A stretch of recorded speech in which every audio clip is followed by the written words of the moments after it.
Now, you may decide that you would like to buy a house where the restoration has already been completed. And these don't have to cost the earth either. You can buy a house and move in straight away, and it's usually just a case of changing the odd bit of decoration and making it yourself. But there is an alternative where you do the work yourself.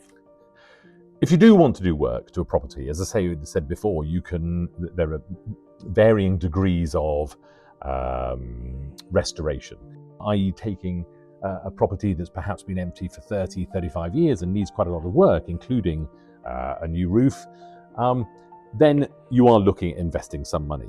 As a rule of thumb, you can normally account for something between €600 and €1,000 per square metre of the property. But it doesn't necessarily have to cost as much as €1,000 per square metre. If you're employing a construction company who has his own team of builders and you need an architect, then obviously you're looking at the top end of the scale in terms of restoration costs.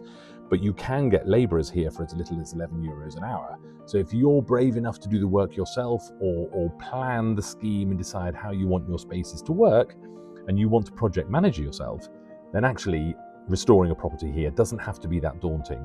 Most of these village houses as well, particularly the ones that need restoration, have been here for a good couple of hundreds of years and they're not going anywhere. Often they've been built on a mountainside or on rock, so they're as stable as they can possibly be. The only trouble that might come is when you're wanting to rearrange some of the internal spaces, and some of those walls might be structural or load-bearing walls, in which case you're going to have to consider that and look at putting lintels in, steel beams, a ring beam around the property, and a bit more structural work. But I think, again, never be put off, because these things don't necessarily have to cost as much as you might think they will cost.